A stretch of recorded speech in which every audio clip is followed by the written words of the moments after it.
Episode 35, China Talk. I'm your host, Frostgrin. With me, we normally have 3 panelists. One of them is MIA, so we may have to do some shuffling if he decides to show up. But we do have Kelsey Moser with The Score and DreXxiN with Esports Heaven. I really had to think about that really hard. It's okay, you got it. Good job. Woo! Sorry. It's an awkward opening. Okay, so let's just get into it. Obviously, kind of between the two of you guys are more of the...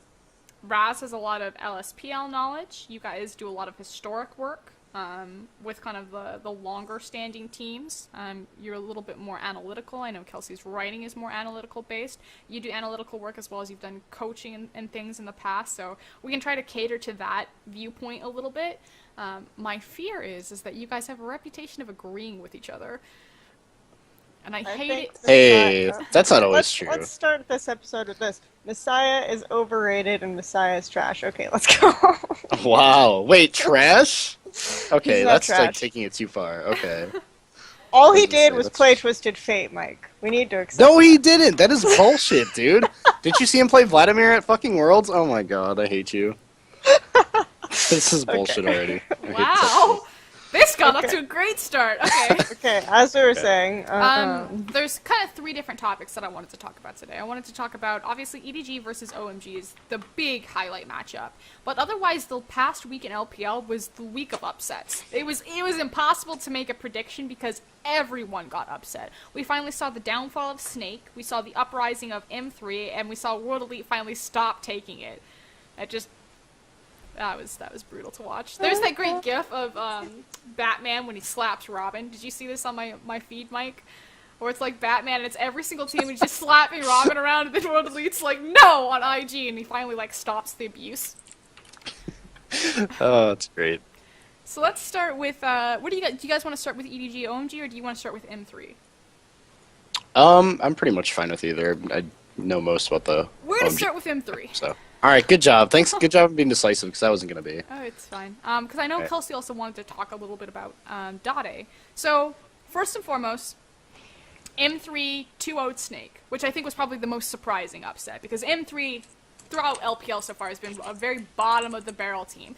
Kelsey, what were a lot of M3's problems? Like, why were they so low-ranked? Or so low in the standings? What were they struggling with? Frankly, M3 was just bad in terms of team play, and like Dade wasn't showing up. Their bottom lane was really hit or miss. Like Candy would have these games where he'd go off, but as people have said that, yeah, okay, so that went nowhere. But as people have said that, like, Candy would almost need to be replaced for World Elite to do well. And he's been benched a couple of times from World Elite Academy before for other players like SMLZ. He was on WE for a little while. He was benched from that roster for STYC. So people have, and by people I mean even Aaron, have made the claim that for that team to do well, he would have to be replaced. His damage output in team fights isn't that great, so they made him almost... I think the Kalista pick is really, really interesting because it almost turned the support AD carry relationship around, where he became the kind of the guy who allowed Love CD to shine, and that's how they used that pick. Is kind of to get Love CD these engagements, because Love CD has been a pretty solid support so far this split. So just finding Xiye? Love CD on M3. Oh, right. Yeah. So just finding a situation where Love CD can kind of do the engagements and go in and sort of take charge of the game has made them a lot more team-oriented. I'm glad that you brought up the Kalista pick, because I want to ask this question. We've seen a lot of different Kalistas across LPL by either some of the best AD carries in the world and, people like Candy, so kind of somewhere in the between, or maybe on the bottom of that. How do you think Kalista as a champion has... I mean, if you look at LGD, the Kalista pick obviously made a difference in that team standing and that team dynamic when they play it. And we started to see teams... It's almost like when Lucian was really broken, you know what I'm trying to say?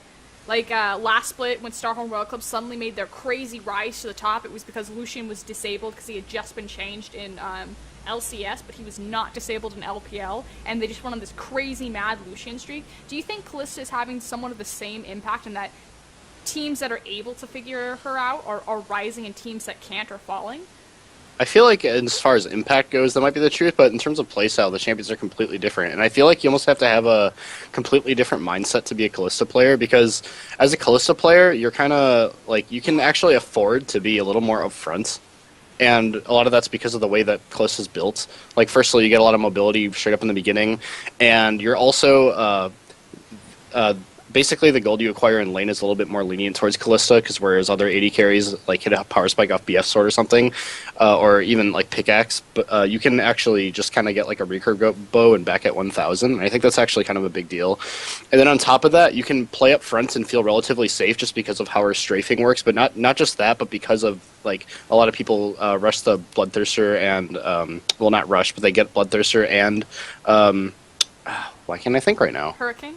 No, well, Hurricane, obviously. Hurricane's always the rush, but Bloodthirster and, why can't I think of this? Blade of the Rune King, sorry. So there's, like, so much kiting, and you can just, like, kind of soak things up front with lifesteal and shielding. And so I think a lot of players that normally wouldn't do too well have found these champions really strong, or have been really strong in this champion just because of how different it is compared to, like, a traditional AD carry style. Why do you think someone like Imp has not found a lot of success on Kalista, whereas someone like Lucian or Candy or even STYZ has? Like, what is the difference between these guys' play styles that makes that champion more successful? Or is it not just on the AD carry, is it on the team dynamic? I think it's a little bit of both, but I also think that the players that are not favoring Kalista quite as heavily are a lot more like just solid performing already on pre-existing AD carry styles, whereas I think people that are discovering Kalista are actually not the case. I mean, I think that, I mean, obviously any good player should be able to play Kalista if she's overpowered, but I don't know, it does take a different skill set, and I do think it also I think you have to play a team around Kalista a lot differently than other AD carries. I think we've talked about LGD and Kalista before, where from my perspective it has to do with the fact that their jungle pressure on LGD is really, really lackluster, so that puts a lot more pressure on the support and the mid laner, who are kind of like the secondary jungle pressure roles. And then if Kalista is in lane, if they pick Kalista, PYL wants to roam a lot less, which I don't even think is necessary, and I think I enjoyed this a little bit about M3's use of Kalista, is they didn't use it as so much a constraint. If the duo wanted to separate, then they could, and Love CD could roam. But I think that the way LGD uses it is much more restrictive to the 2v2, and I think that makes sense, because at bottom, Imp and PYL are a really good 2v2 lane.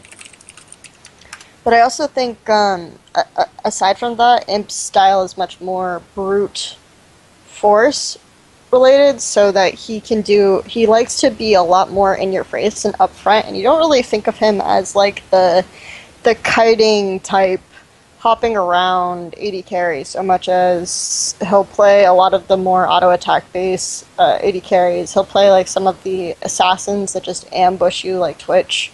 I really like him on Graves because I think it allows him to kind of use the quick draw mechanic really well. So it combines like both like the in your face with the use of the Graves passive and the fact that he gets the auto attack speed boost off of the quick draw. So I think that that's a really good champion for kind of his playstyle. What I find curious though, while we're talking about Imp's champion pool and playstyle, is that he had a good run on Tristana.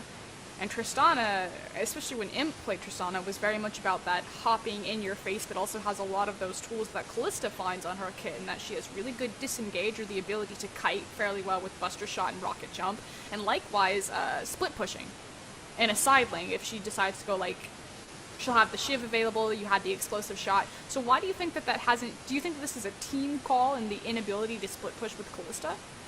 I don't think that's, like, Imp uses Tristana to split push, yeah, but I think, again, they're looking at the duo as much more restrictive, but I think the way he also plays Tristana is much more in your face and much less kiting. He doesn't necessarily use those abilities to kite. He uses like the Buster Shot to kind of go in and find an engagement. Like he's a very in-your-face AD carry, and I don't think Kalista is necessarily suited to that playstyle. I also think that Imp has been playing more siege-oriented champions for his team as well, because I think Sivir's his most played champion. Correct me if I'm wrong. He's been really favoring Graves lately, but initially, yeah, this is Sivir. Yeah. I don't know how viable that statistic is, though, since pretty much everyone was playing Sivir.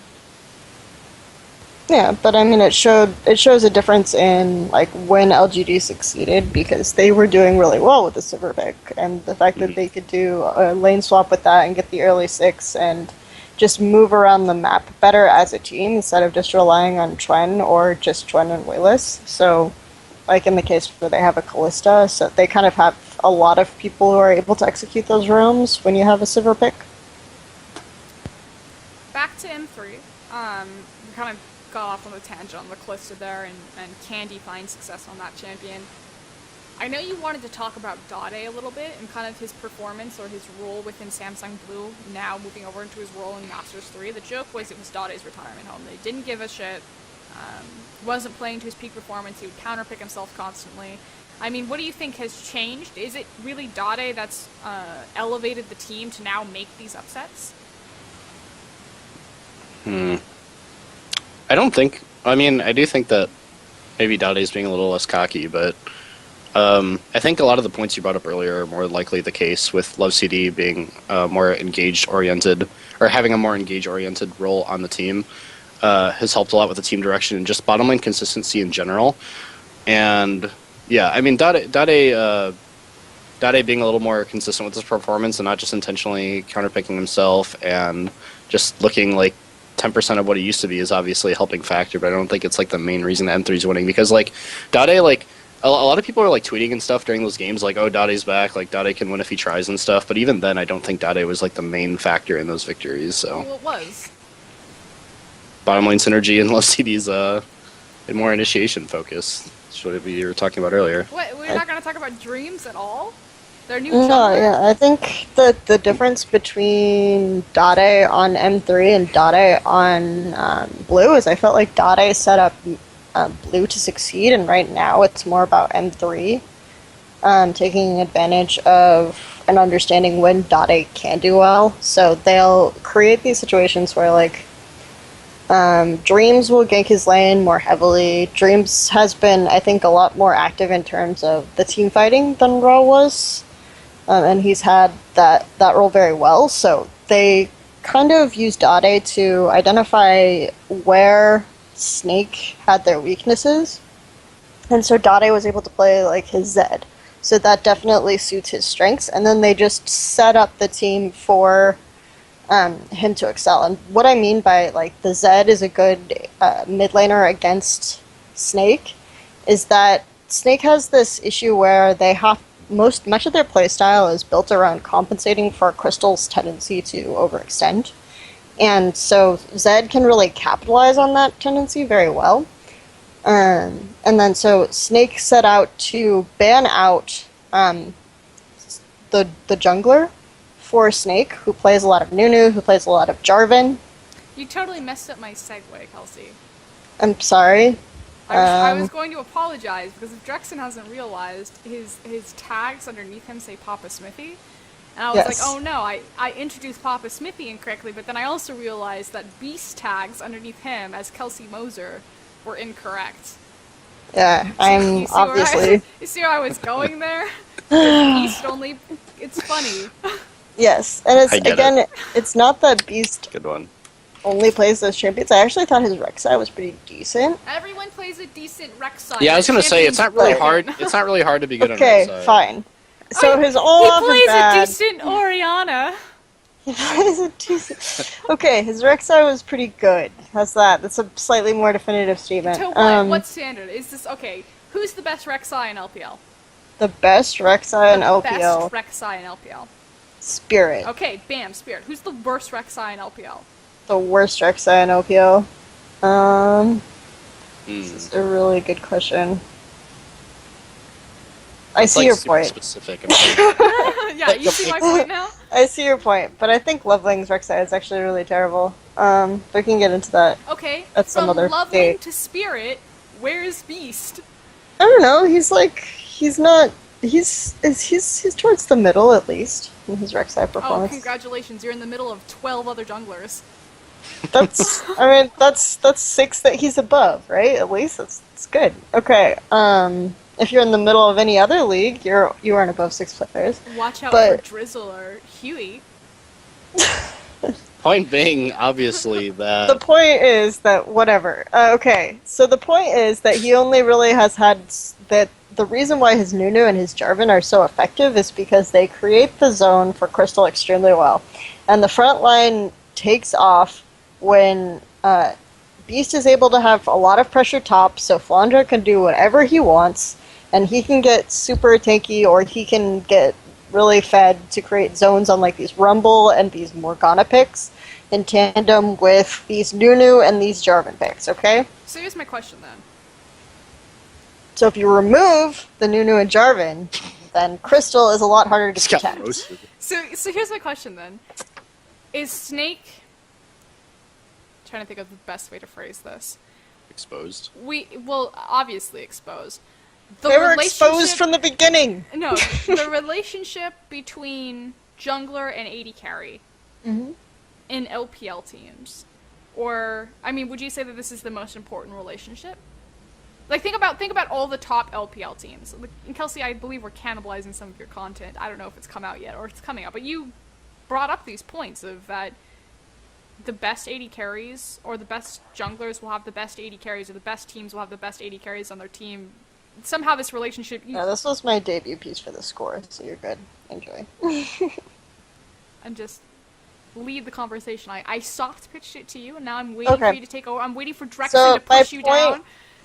It's kind of like people say that No, Chinese... wait, DreXxiN? I want to hear what DreXxiN has to say first. Miss What Score. about AD carries being reliant on junglers and that being somehow the No, that success junglers factor? are reliant on having really good AD carries in LPL. Oh.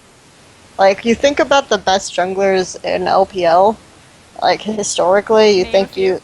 you names that come out are, like, Jing, Clear. This is before, like, pre-Korean invasion, okay? I love how Oh, came out. okay.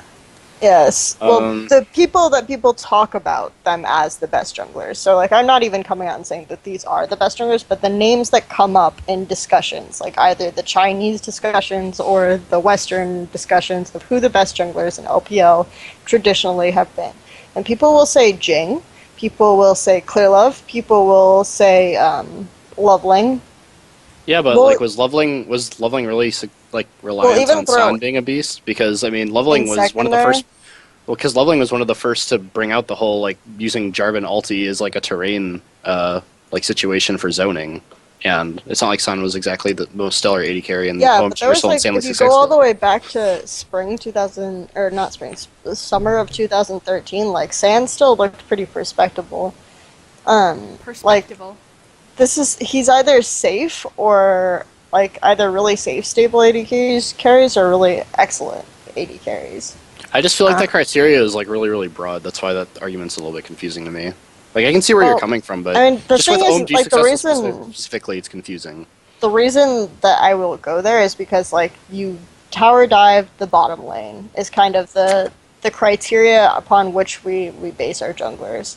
And so if your AD carry can survive that, or if you're an AD carry can capitalize on the fact that they have an early kill, or if you can execute like this 3v3 or 3v2 situation really well, historically in China you have looked like a good jungler. And that's kind of been the criteria upon which people can assess junglers in China in terms of effectiveness.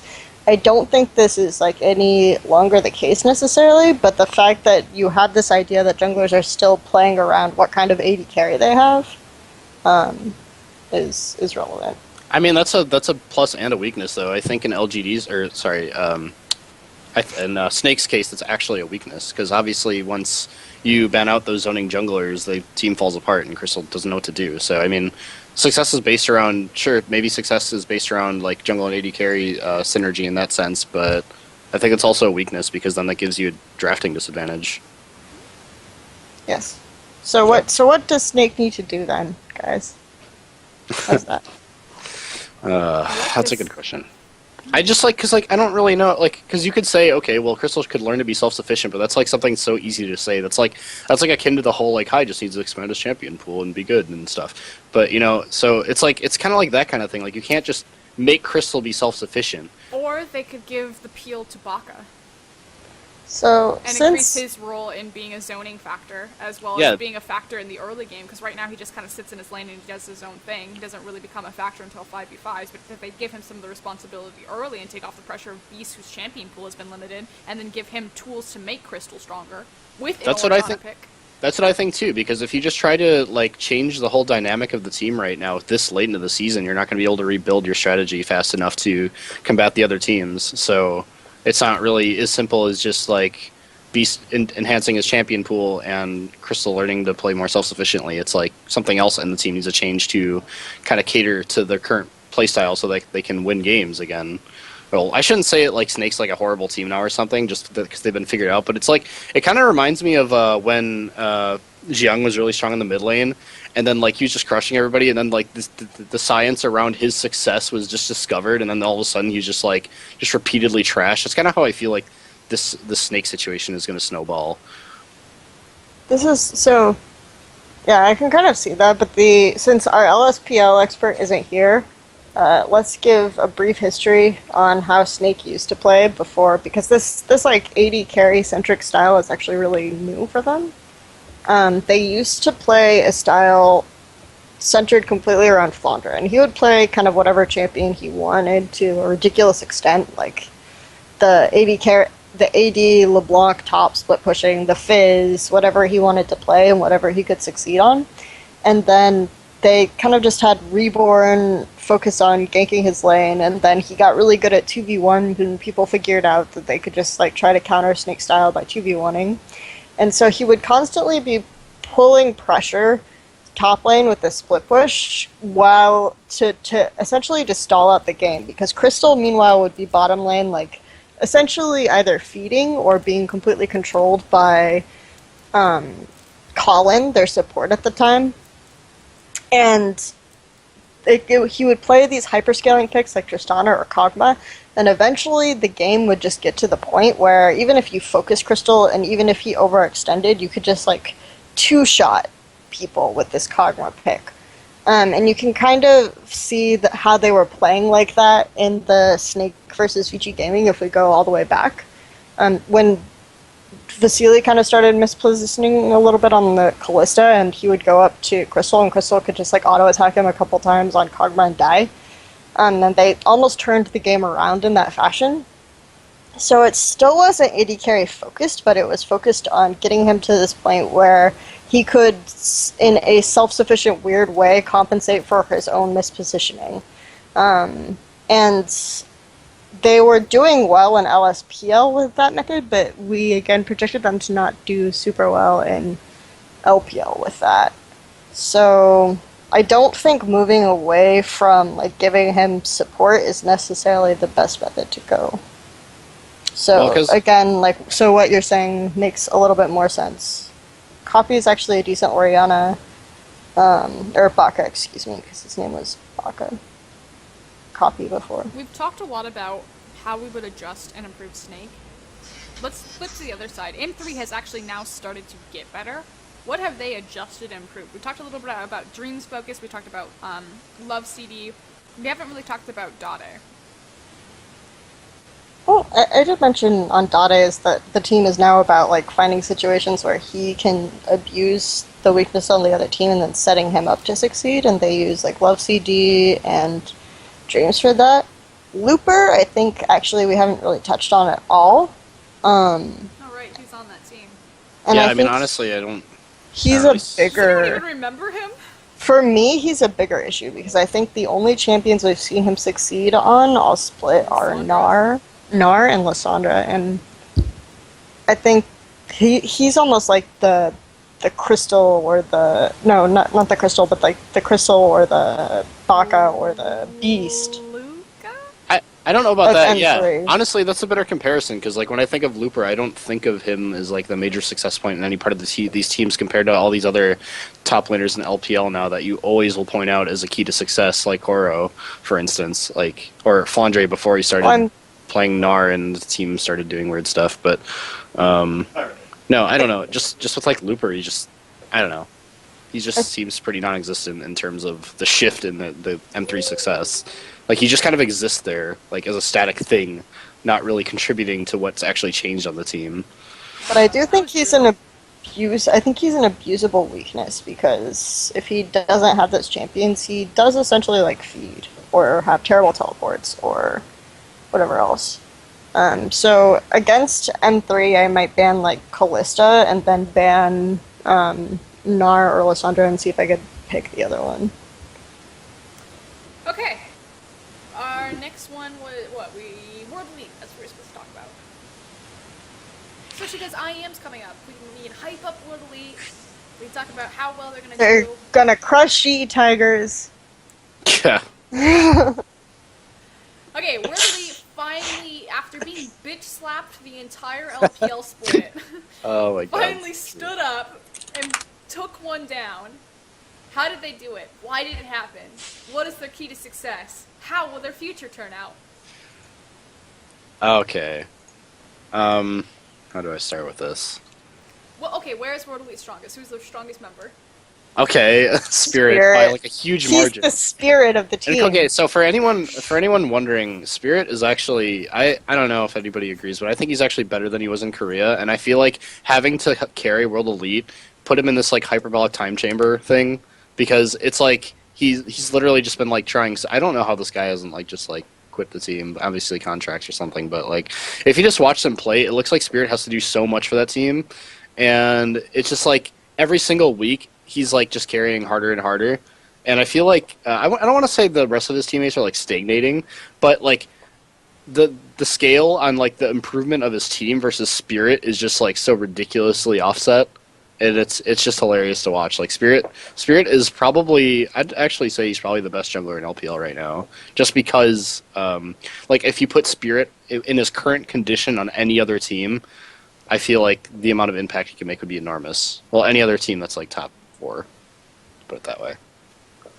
Let's just replace Chuen with Spirit and see what happens. That's Oh based my on. god.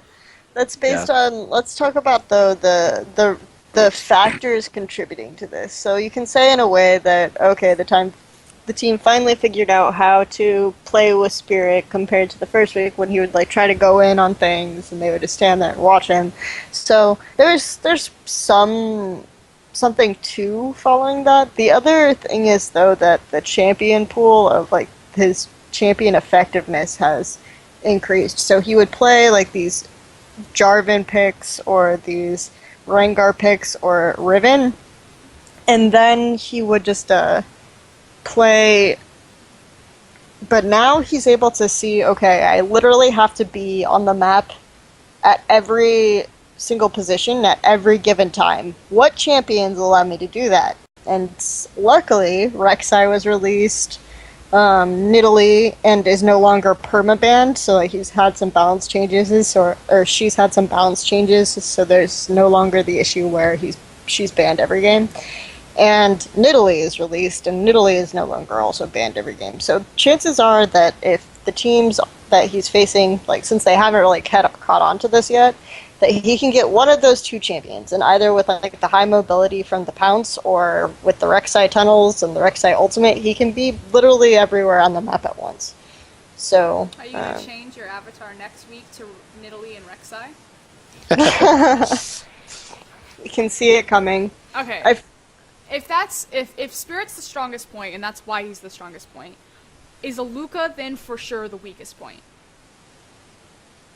Luca's an issue, yeah. But what's the weakest, like if you had to pick one most defining, glaring issue of World Elite that needs to be addressed immediately, is it Aluka? Yeah. Probably. Why? I mean, because the only other person I can think of is Ninja, and I'm like, is Ninja that bad? Yeah, but Aluka... What makes Ninja better than Aluka? That's the conflict I'm having right now. I think Ninja has found his inner aggression. By playing Well- Ezreal mid. Yeah, Well- did you see him go ham on Hatong? He was like, Oh yeah, there's a that's no, what I'm and gonna he put actually on my resume. I he beat even did Hatong. well against Rookie in like a counter matchup. Like I don't know. Ezreal's actually has a high win rate right now. The problem is like I don't know. Ninja used to be the guy that just like literally did nothing and was just like kind of just existed in the mid lane, but he's not even doing well in the champions. Camped. Yeah, he's not even doing well in the champions that excel there. Like his Xerath, I don't think he's won a single game on Xerath, and he's played it 4 or 5 times. That's a pretty easy call to So- make because I can count all of the wins World Elite have. Yeah, well, okay, but okay, He's right. He's But I mean, historically okay. So but what what I'm saying is, in contrast, is he's won more games than he's lost on Ezreal mid. So, I mean, I don't know. Maybe he just has a stylistic like identity crisis or something. But he's a poke-based mid laner. I feel like this is a statement that we can make. But he can't play Xerath. but he can't play Xerath. Yeah. No, he can because like he used to play Xerath. Like Xerath used to Well, be. he his can't go-to- anymore then because No, don't know, I man. still He think said- like his Xerath has been really hit or miss, but earlier on in the season, I think his Xerath was fine. Like the past couple times, he's been doing really well on like Anivia, Ezreal. The one is- really obvious exception is like Kassadin. Cassiopeia, where he'll just break out the Kassadin and he'll do Kassadin things. He Well, played that shit's Cassiopeia not too, working out and I think he anytime. actually won the games he played Cassiopeia on. So I don't know. It's hard to identify him, but like his most played is like the Poke champions, like Xerath, Jace, stuff like that. So and that's what he's familiar with. But at the same time, like yeah, I do feel like Ninja's a problem. I think it's hard to make this decision without a historical bias, just because I've If watched you, Luca bring teams down for like the last 3 years. If you in terms had Positive He's- energy and His whatnot. most effective champion is literally like Scion. no, here's my question. Where do you go with This that? is how we're gonna do this. Okay, so you have a Luca, you have Ninja. Yep. You get going or sub whatever top laner of choice that you want here. It could be Flame, it could be going, it could be Acorn, it could be Flandre, whoever. You replace the top laner, rest of the lineup stays the same. Or you replace the mid laner and the rest of the lineup stays the same. You can replace this person with Cool, with Wayless, with Froggen, if you so please. Which team's better? The one where the mid laner is replaced or the one where the top laner is replaced? Depends on which top laner. But Why? if you get like a carry top laner, I think that's a better team. Carry top laner, specifically. Yes, like if you get like a Flame, I think Flame would be really good on that team. I don't know, because Luca's been trying to play supporty like meta style, and doesn't. Yeah, look but- fancy. It's also a Luca. I don't know. Yeah, I feel that's like what I he mean. misses Like, rumble he ults has a- frequently and shit, so that's a problem. And just dies 1v1 This is for actually no reason. kind of a hard debate on whether Ninja or Luca is more trash. This is like Looking, This is but actually looking not- at the We always rank like the top 380 carries or whatever. No, I want to rank the worst players in LPL. But Who looking is at- by far? looking at the Ninja's track record, he's had these peaks, like these moments of effectiveness, and I think they're based on like he had the Lulu pick, which was really good last year in conjunction with Wei Xiao, and he's had like the poke that allows him to sit in back and not really be the focus and just like whittle down teams in fights from afar. So I think he's much more suited to like this bridge supportive style mid lane almost. And so for that to be effective, you either need like a beast of an 80 carry or like a top lane carry. And Yeah. so that's why I think like Flame would be a good, like, would make that team like pretty solid, and I think Ninja would be fine. He's able to perform like at least decently against like some mid-tier and even some top mid laners without just like bleeding gold, whereas like we talk about like sources of gold bleeding, like Aluka is up there for me.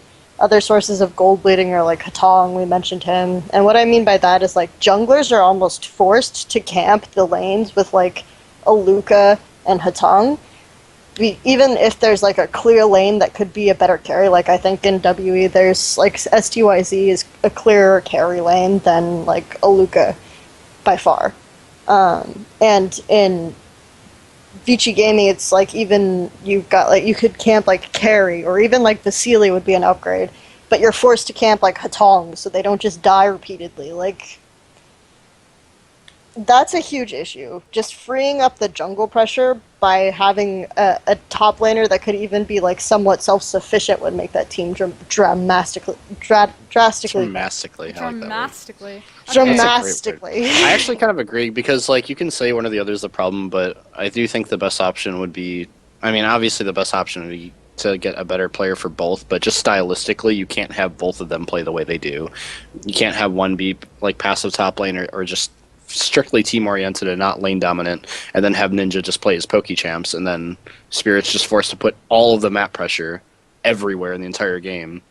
So now here comes the question. Okay. Because we all know, no we don't.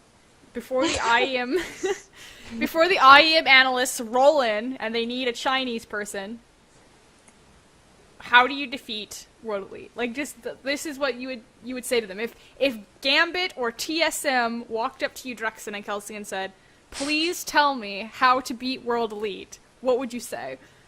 What would you package? I don't think they need to contact me. They don't even think they need to watch W games. They just they're gonna look at that lineup and they're Kelsey? like, the only player we care about is Spirit. Kelsey. Let's ban all of his let's ban all the good junglers. It's a best of one. The better team does not always win in a best of one. Yes, I know. I would rather be safe than sorry in a double elim best of one tournament. No, I agree, but I'm just saying that I would tell them to ban the powerful high mobility junglers, right? Okay, so what? And I don't think that they bans. even need to talk to me to know that. You get 3 bans. Kelsey, DreXxiN, what are you banning?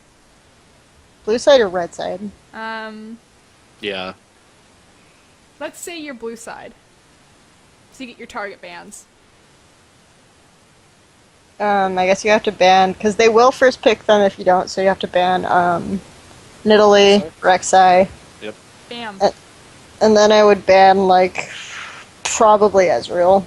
No, I wouldn't ban Ezreal. They don't pick Ezreal I would early ban enough. Ezreal. Oh, yeah, that's true. They don't pick it, super early, so I would ban some sort of safe top some sort of tanky safe top laner, so, I don't even know about the because I think that's usually what they Nidalee pick ban. after that. I'd probably replace Nidalee with Maokai. You would let them... Okay, you just lost. GG TSM. Wait, does Centaurn... Wait, Centaurn plays Nidalee, right? No, but they'd first pick it because we're blue side, you said. Ma'am, first pick goes to blue side. Okay, Yeah. I'm confused. I thought we were... Okay, forget what I said. Yeah, okay, Centaurn can pick Nidalee if he wants. What? Okay. So who are you banning? Come on, this isn't this hard. Pre-package this shit. I got Make confused! a clip and just send it to them. You're banning DreXxiN. Okay, we banned DreXxiN. I just, Do we ban Ezreal? I don't know. They don't really early pick it though. That's the thing. You guys are. It's not a priority. It just happens to be something Ninja prefers. I would consider banning Leona just because I think that's Yuja's most significantly his best champion. But I don't know if TSM would. Hang on.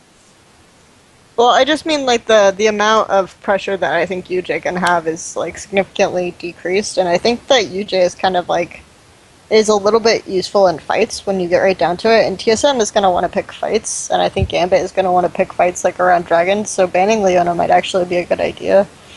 I would also consider maybe even banning Jarvan, because though Jarvan isn't a high mobility, high pressure, the fact that Jarvan gives that team so much teamfighting utility because STYZ really excels when he has some extra terrain that he can position around. So I would consider also even banning Jarvan. So RekSai, Jarvan, Ezreal? I don't know. RekSai, Jarvan, Kalista. Kalista, sure. We'll do Kalista. Because S2YZ actually builds the damage Kalista. It's pretty crazy. He does a lot of damage with that champion. Or RekSai, Jarvan, Leona. Yeah. I would go with Leona, actually. I think Leona makes more sense than Kalista.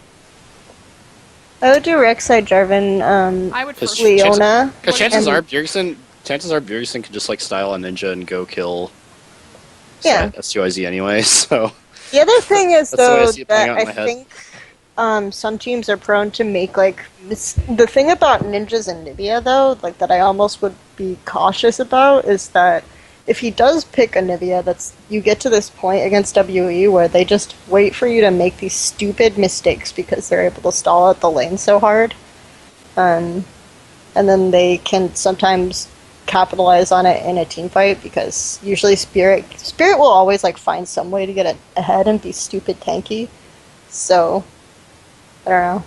Just that kind of situation is also a concern. So I might also consider Anivia. No, I wouldn't ban Anivia. I think I'm locked in on. No, my mind went blank again. I do think the Leona. best option is the Jarvan, Rek'Sai, Leona, though. Yeah, agreed. Okay. I think that covers. We'll see if they ban it. If they do, we know. They're gonna like get crushed, and they're gonna be like, "What the fuck? This show is useless." Why would you listen to China talk Blacklist. when wanting to beat a Chinese team? Because, like, obviously we're cheering for the Chinese team, so we're biased and evil. We hate everyone. Cool. Okay, I guess you can leave it now. I'm like thinking. I'm like, well, you know, irrelevant to drafting. I feel like my sarcasm wasn't really received in that instance. That was really bad. Okay. Yeah, I am. Do we? No, Okay. I think that the Western teams should succeed, and I think that they'll do well. Good luck. Please do not fall for Spirit's trickery. I do want to see if STYZ, since it's an international event, plays a little bit more controlled though, because we've seen this week he's been a little more controlled in how he plays, and he's also been buying wards for his team. Yeah, what was that? He bought wards. Yeah, I know. So I feel like STYZ is like finding a bit of discipline and maturity in the team, which I think also might have helped their victories a bit. So I'm hoping on like an international setting when the pressure's on and whatnot, now that the team has grown up a little bit, that it'll be not a complete stomp. So I think STYZ will be an interesting matchup against Turtle. Okay. Moving away from World Elite, now let's talk about OMG versus EDG. Now, they split 1-1 as a recap. OMG has two different bot lanes. They run San and Xiang. They said they'll also rotate in Law.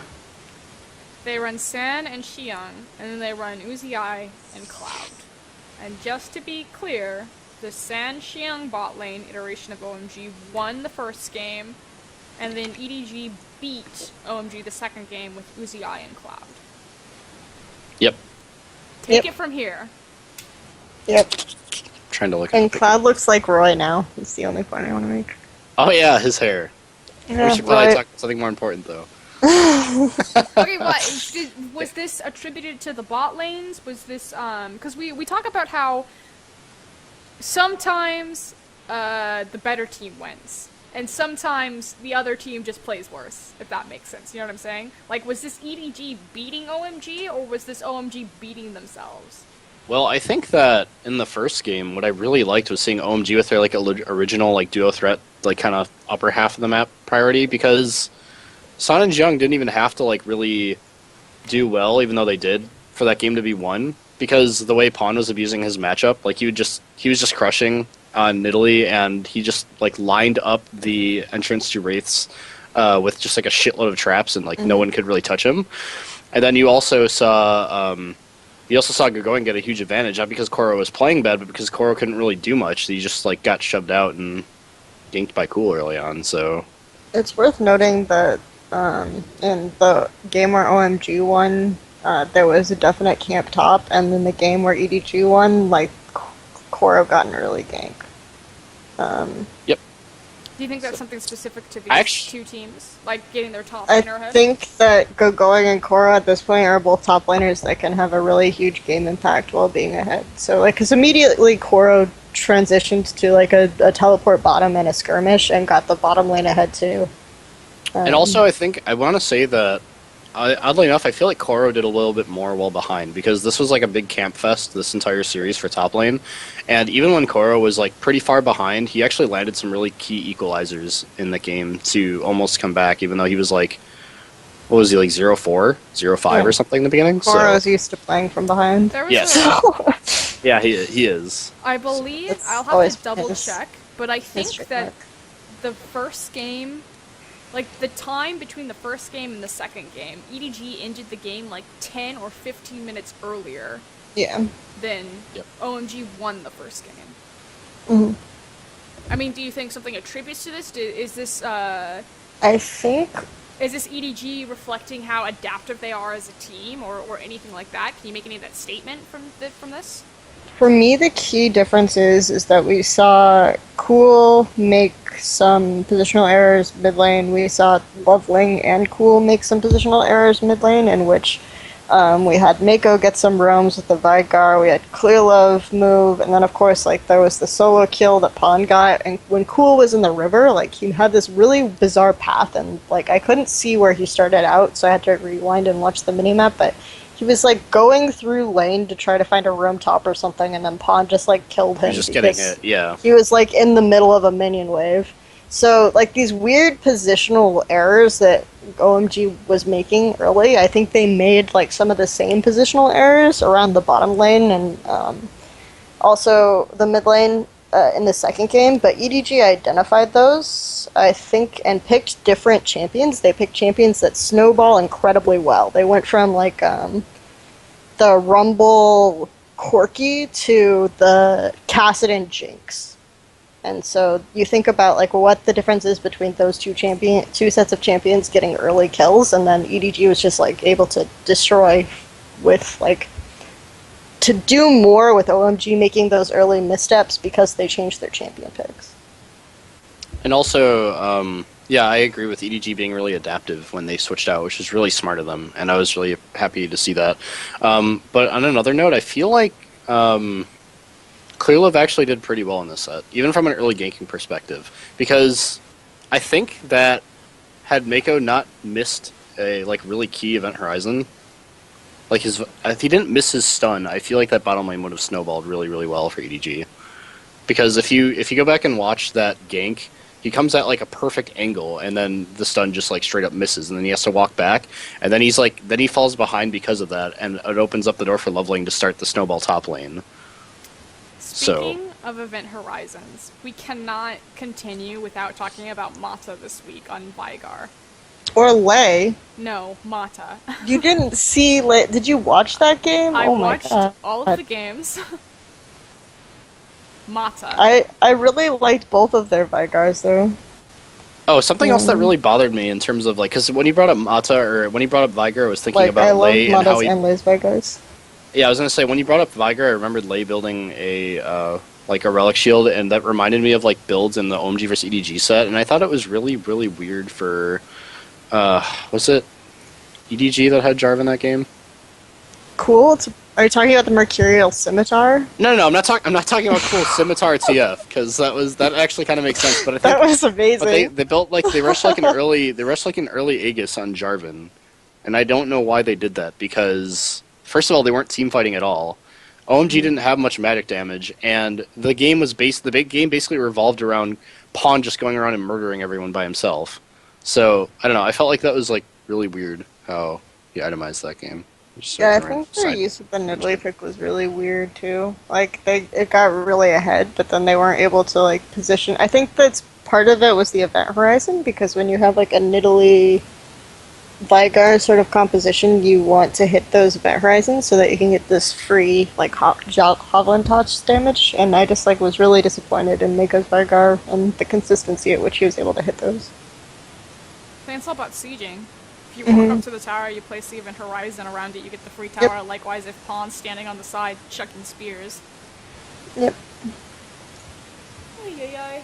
That's why I loved King's Vigar, because they had like the Nidalee, and they had the Xerath and the Siege and the hitting of the skill shots. I did really appreciate, because I don't really know what goes behind the scenes in terms of scrims with OMG right now, but I do really appreciate that they decided to like wait this long to like experiment with that bottom lane duo. It was like it's kind of interesting that they rolled with Xiye for so long, and then in like potentially the hardest Most matchup they important have, game. yeah, they bring out Sanjiang, which is interesting. Just shows that OMG has balls. Well, didn't they also So- change their coaching staff? I mean, I'm not sure how long this Korean coach has been with the team because I know that they changed their coaching staff early and they wouldn't really say like who. And then it came out later that they have a new Korean coach, so I want to say that the Korean coach has actually been with the team the whole time. So, that they just like it just came out who he was exactly. So I don't really know for sure, but that would be my suspicion. The other thing is that I think that they were just really trying to make UZI work. And I think UZI is still like the ultimate end goal, but while they're working him into the team and while they're trying to find the synergy, a lineup with San is ultimately more comfortable and going to perform a little bit better and free them up to play more like the way they want to play. Yeah, but that wasn't really an issue. You know what I'm saying? Like, if I know you're it making the wasn't statement necessarily, that like- San Xiang is there as like a safety net because it allows them to net free points or to maintain their standing, like with the Uzi, they only dropped. I mean, they're still really high consistently in the standing, so I don't think of that as like a valid reason that they would go to that bot lane. Does that make sense? What I'm saying? Like they didn't need Even a against safety net. DDG? Yeah, I think- they didn't need but a safety net. I think and when they hadn't use been Sun- tested. I think when they use Sun and Jiang, they I don't feel the need to prioritize putting a lot of emphasis onto the bottom lane, and it showed in their play. Like they seem so much more comfortable with just leveling, snowballing top, and cool applying pressure on the map, and just the top half of the map having the spotlight and going around and being the main factor, while Sun is just solid. And then if you look at Uziah, it was completely different. It's like if you fail to get him ahead, then like obviously it just goes downhill. So I mean, I actually do think that it was a legitimate reason, just because you saw like maybe it's not the players' fault themselves, but the mentality the team has with San as opposed to Uzi is just completely different and looks a lot more healthy. No, I agree with that. I think that their playstyle was much better. I just don't think that the statement of it's a safety net and allows them to experiment with Uzi is correct. I think that what I'm saying is that like it doesn't allow them to experiment. That's not like the words I was using. I was saying that while they're figuring out UZI, playing with San like makes in big important matches makes sense to me, just because right now that like to me a lineup with. So originally it came out to me, and I'm not sure how I would have perceived it if I knew that they were running San Xiang, probably differently. But the way I was originally told was that San and Cloud would be playing. And so in my mind, I thought, oh, okay, they could actually take a game, whereas before I was thinking it's going to be a 2-0 in favor of EDG, just because the way that lineup has played and how comfortable that lineup is, and the different way that that lineup is able to like compensate where its flaws are, things like that, has been very strong in the past, like last year. So I think that of that lineup as right now a better lineup. Whereas like the difference is that I think UZI and Law, or even UZI and Cloud, and I don't have that immediate reaction. I don't have the reaction of thinking that, oh, they could take a game. I think that, oh, it's going to be disorganized because UZI is a team fighting AD carry that like requires a lot of peel, and OMG likes to pick composition type assassins with like these engage specific top laners that create pick environments with zone control, and I don't know, like that's I guess my explanation for how I think, oh, okay, if that's the way it's going to be, then why not play a game with San against the best team in China right now? Anything I think else? I think it's also kind of hard to wrap this up as like a safety net, quote unquote, until we see how they use their roster rotation in the future, or if they even do. Because I mean that's the first time we've said it, or the first time we've seen it, so it's kind of hard to jump to conclusions. So, I mean, in the next couple of weeks, we'll probably be able to identify a little better, like, what situation they use those roster lineups when. So. Any other statements? Negative. Do we want to talk about any other teams? I just want to talk about their supports really quickly also. I think that the statement that the support rotation could allow them to have more strategies actually makes sense, because I do think Cloud's champion pool is limited, which is something that a lot of people might not realize. And Loa plays like more of the all-in type style, though definitely his skill shots aren't that great, and we have no idea what Xiye is all about, but my guess is that he'll have a limited champion pool in support because he had a limited champion pool in mid. So as long as he gets a purple champion, man, he'll be fine. So this is how His it's gonna Morgana work. was insane, plus dude. Like- 1 Baron taking stats. They're like, Yeah. okay, we need a Morgana, so we're gonna play Xiye. We need a Thresh, so we're gonna play Cloud. Okay, it's time for Annie. Get. Yeah, that's Is this kind how of this is gonna work? Maokai. Maokai. I was pretty impressed with Xiye, though, honestly. I thought his Morgana game was really Morgana good. was really good. But I actually I'd have to see him play other champions before I assess his the actual turning support. point was like the skirmish in the top lane where he landed a binding, so he had like a had a definite flat- impact Oh on god, that game. I wish we did this earlier because I can't fully remember the games. I think he had like a flash binding at Baron that was really good too. Mhm. So yeah, I mean he showed that he can be pretty clutch, and that's actually pretty impressive given it's like his first professional debut as a support. So They call it the running man bot lane. I don't really understand why. If someone could explain, I'd appreciate it. can't help you there. I'm sorry. Anything else? No, I Nothing? don't think so. You guys got Unless nothing? do you have any other topics? No, it was a fast and easy, quick and dirty. Did anything interesting happen with King? Oh, King and M3 played a set in Demacia Cup. I wanted to do a plug for Demacia Cup because it's now moved to the round of 16, so we're getting to see more interesting matchups. We'll see IG versus LGD, and these are best of 5s. So IG versus LGD is this week. I'm not sure what else is this week, but it should be pretty interesting.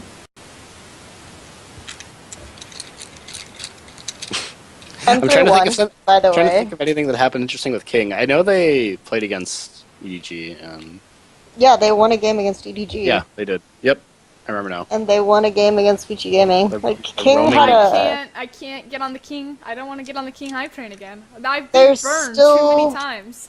And if you watch the series against M3, it went to 5 games, but they're still making the same stupid draft mistakes. Like, they should have won the 5th game because they got their momentum going after the 3rd and 4th game wins, and they had, like, the Aurelia and Ari pick in the 4th game, and they were just going to town with their solo laners, and then the 5th game comes out, and they pick Jarvan for top lane, and Vayne Fiddlesticks bottom lane. Not even OMG's drafts are that bad. Like, Mad? Mad at Phils? straight up. Mad? I have no idea why they did that, but they just got trounced in the 5th game, so... Hello? Yeah, M3 advanced to round of 8, but they have to face EDG to get to round of 4, so they're probably done. Yep. Oh, and we 3-0'd SPG, which you guys might not know anything about Standpoint Gaming, but they're actually We a don't respectable... have Raz on the show. We can't talk about LSPL. They're actually a respectable LSPL team, and I think that was surprising to people that WE 3-0'd SPG, so... I definitely think they're looking a little better. I don't think they're going to finish top 8 even, but I don't know, it at least doesn't Starhorn look Red like Club's trying real hard to make that a possibility. Yeah. yeah. Hashtag free Name. This is our last weekend without Name, guys. Praise be. Watch him just get in and just like feed out of his mind, like 0-9. Please. Food For the love poisoning. of God. This will be our new era of Name feeding and making us look terrible. It's going to really fucking suck if that happens, by the way, because nobody's ever going to believe the pedigree that Name had. It's like, oh, he had a bad world? Oh, well, maybe he'll come back. Oh, there's an English like broadcast made by Riot, so like now we can watch LPL and it'll be all mainstream and stuff. Oh, look, Name's sucking here too. I guess he was never good.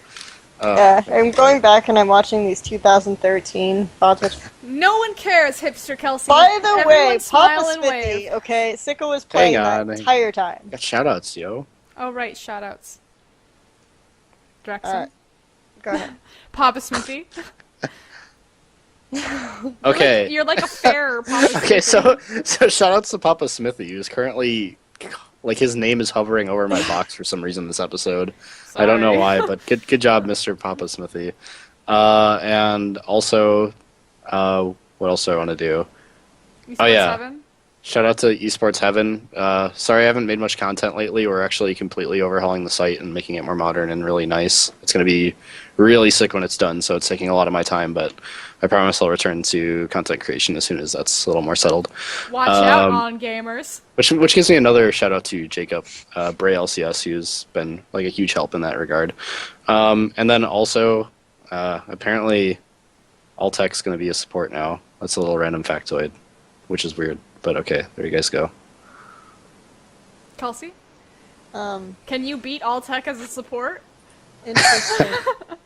The next Saffron video. So I guess my shout out will be to the score for letting me write things. I don't know what's going on with my writing right now. Some stuff. Also, I am now full-time in the eSprats. That's what I was going to say. Shout out to you for that. Holy shit. Why have you not been a full-time writer for so long? I just want to make something really Good job, clear Kelsey. to people who may not understand this. Kelsey, for the last, year, has been doing esports. We say it's not been full-time, but she commits full-time hours to esports writing, and for the amount of content that she produces, she writes more content than Fionn and Nilu right now, at least for their production through the score. As well as doing a full-time 40 hours a week to a finance job. Like a desk white collar job. So she's been putting in 80 plus hours of just straight work. And this is the first day where she left the real world, this incredibly well paying job at this very stable economic place with a 401k and retirement plans and ability to the score takes care of me, okay? It's not follow I'm her dream.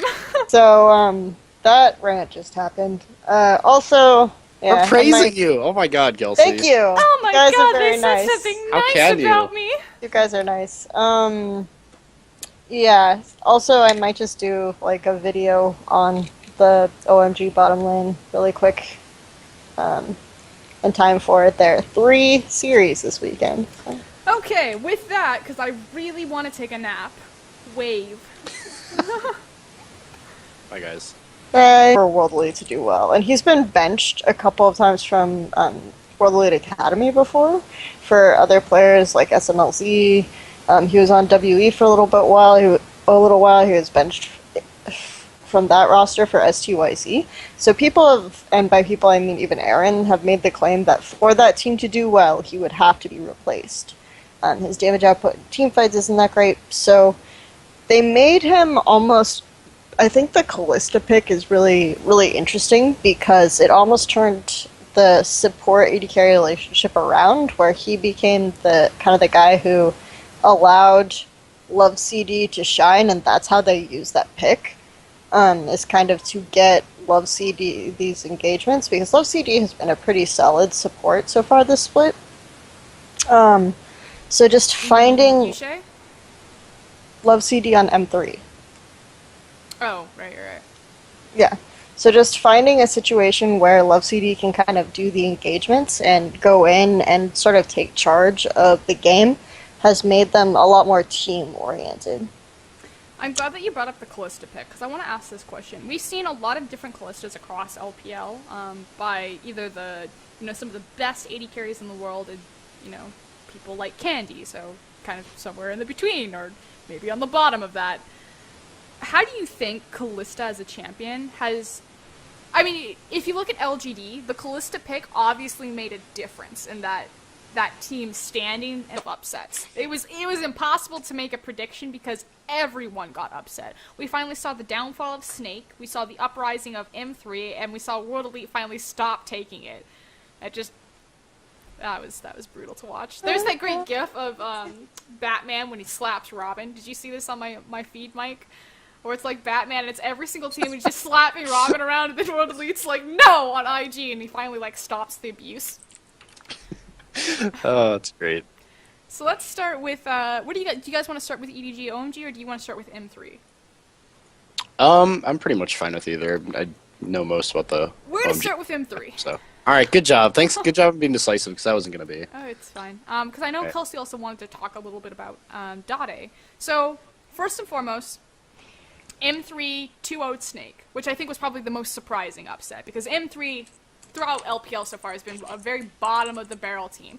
Kelsey, what were a lot of M3's problems? Like, why were they so low ranked? Or so low in the standings? What were they struggling with? Frankly, M3 was just bad in terms of team play, and like Dade wasn't showing up. Their bottom lane was really hit or miss. Like Candy would have these games where he'd go off, but as people have said that, yeah, okay, so that went nowhere. But as people have said that, like, Candy would almost need to be replaced. From that team dynamic when they play it, and we started to see teams, it's almost like when Lucian was really broken, you know what I'm trying to say? Like, last split, when Starhorn Royal Club suddenly made their crazy rise to the top, it was because Lucian was disabled because he had just been changed in, LCS, but he was not disabled in LPL, and they just went on this crazy mad Lucian streak. Do you think Kalista is having somewhat of the same impact in that teams that are able to figure her out are rising and teams that can't are falling?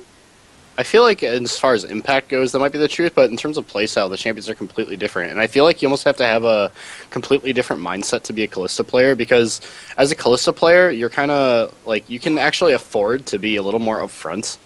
And a lot of that's because of the way that Kalista's built. Like, firstly, you get a lot of mobility straight up in the beginning, and you're also basically, the gold you acquire in lane is a little bit more lenient towards Kalista, because whereas other AD carries like hit a power spike off BF sword or something, or even like pickaxe, but you can actually just kind of get like a recurve bow and back at 1,000. And I think that's actually kind of a big deal. And then on top of that, you can play up front and feel relatively safe just because of how her strafing works. But not just that, but because of like a lot of people rush the Bloodthirster and well, not rush, but they get Bloodthirster and why can't I think right now? Hurricane? No, well, Hurricane, obviously. Hurricane's always the rush, but Bloodthirster and, why can't I think of this? Blade of the Rune King, sorry. So there's, like, so much kiting, and you can just, like, kind of soak things up front with lifesteal and shielding. And so I think a lot of players that normally wouldn't do too well have found these champions. Episode 35, China Talk. I'm your host, Frostgrin. With me, we normally have 3 panelists. One of them is MIA, so we may have to do some shuffling if he decides to show up. But we do have Kelsey Moser with the score and DreXxiN with Esports Heaven. I really had to think about that really hard. It's okay, you got it, good job. Woo! Sorry, it's an awkward opening. Okay, so let's just get into it. Obviously, kind of between the two of you guys are more of the... Raz has a lot of LSPL knowledge. You guys do a lot of historic work with kind of the longer standing teams. You're a little bit more analytical. I know Kelsey's writing is more analytical based. You do analytical work as well as you've done coaching and things in the past. So we can try to cater to that viewpoint a little bit.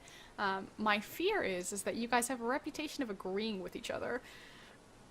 And I hate it. Hey, that's not always true. Let's start this episode with this. Misaya is overrated and Misaya is trash. Okay, let's go. Wow. Wait, trash? Okay, He's not that's like trash. taking it too far. Okay. All he Doesn't did say was that's- play Twisted Fate, Mike. We need to accept No, he didn't. That is bullshit, dude. Didn't you see him play Vladimir at fucking Worlds? Oh my god, I hate you. This is bullshit already. I hate Wow!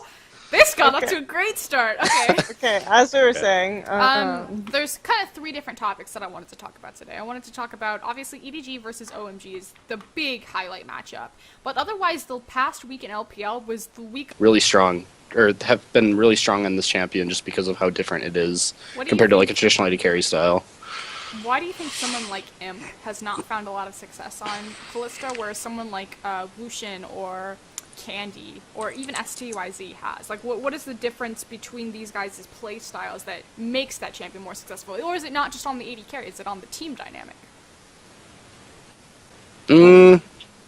I think it's a little bit of both, but I also think that the players that are not favoring Kalista quite as heavily are a lot more, like, just solid performing already on pre-existing AD carry styles. Whereas I think people that are discovering Kalista are actually not the case. I mean, I think that, I mean, obviously any good player should be able to play Kalista if she's overpowered, but I don't know, it does take a different skill set. And I do think it also I think you have to play a team around Kalista a lot differently than other AD carries. I think we've talked about LGD and Kalista before, where from my perspective it has to do with the fact that their jungle pressure on LGD is really, really lackluster, so that puts a lot more pressure on the support and the mid laner, who are kind of like the secondary jungle pressure roles. And then if Kalista is in lane, if they pick Kalista, PYL wants to roam a lot less, which I don't even think is necessary, and I think I enjoyed this little bit about M3's use of Kalista, is they didn't use it as so much a constraint. If the duo wanted to separate, then they could, and Love CD could roam.